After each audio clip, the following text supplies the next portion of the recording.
এদিকে বিশেষ বিশেষ উত্তীর্ণ প্রার্থীদের নিয়োগের দাবি কেন দাবি জানাচ্ছেন শিক্ষকরা এবং চিকিৎসকরা, এই বিষয়ে বিস্তারিত জানাবো। সম্মানিত দর্শক, আপনারা আমাদের সাথে থাকুন।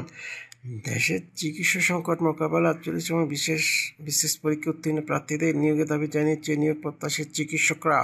সোমবার রাজধানীর জাতীয় প্রেস ক্লাবের সামনে মানববন্ধন অবস্থান কর্মসূচিতে ওই দাবি জানান তারা।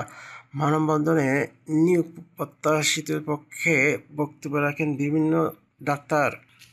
চিকিৎসকরা বলেন, বর্তমান স্বাস্থ্য সংস্কার কমিশন এবং স্বাস্থ্য মন্ত্রণালয়ের তথ্য অনুযায়ী বাংলাদেশ সরকারি স্বাস্থ্যসেবা প্রতিষ্ঠানে প্রায় 12,980টি চিকিৎসক পদ শূন্য রয়েছে। ফলশ্রুতিতে সাধারণ জনগণ পর্যাপ্ত সরকারি চিকিৎসা সেবা পাচ্ছেন না। সমাজে বিত্তশালী বেসরকারি প্রতিষ্ঠান থেকে চিকিৎসকরা নিতে পারেন এবং ক্ষেত্রে বিশেষে বিদেশি চিকিৎসা সেবা নিতে সক্ষম হন। তবে তৃণমূলে অধিকাংশ জনগোষ্ঠী একমাত্র অবলম্বন সরকারি স্বাস্থ্যসেবা প্রতিষ্ঠানগুলো প্রায় 12,980টি শিক্ষক পদ ফাঁকা রেখে স্বাস্থ্যসেবা নিশ্চিত করা অত্যন্ত দুরূহ। বর্তমানে সরকারি 4টি পর্যায়ে সরকারি স্বাস্থ্যসেবা নিশ্চিত করার জন্য যথার্থ পদক্ষেপ গ্রহণ করছেন। চিকিৎসক ও নার্স নিয়োগে তারা মধ্যে অন্যতম।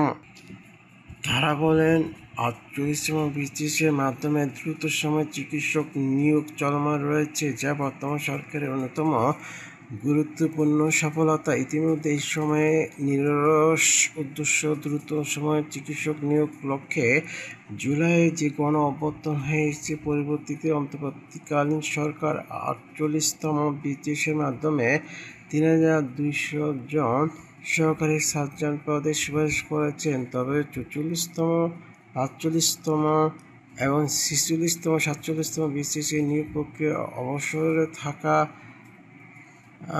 বিসিএসের নিয়োগের বিভিন্ন পর্যায়ে অপেক্ষমান চিকিৎসক 48তম সুপারিশ প্রাপ্ত হয়েছেন। এছাড়া 45 এবং 46তম, 47তম বিসিএস জেনারেলে এই মোট পদসংখ্যার বিপরীতে কম সংখ্যক প্রার্থী প্রিলিমিনারি পরীক্ষায় উত্তীর্ণ হয়েছে। 44তম, 48তম বিসিএসগুলো নিয়োগের সম্পূর্ণ হওয়ার পূর্বে 48তম থেকে নিয়োগ প্রদান করা হয়। প্রায় 1500টি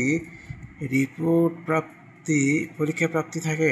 রিপোর্টি প্রার্থীরা সিনিয়রিটি অন্যান্য সুযোগ সুবিধার কারণে 44তম, 42তম, 46তম ও 47তম বিসিএসে যোগদান করবে।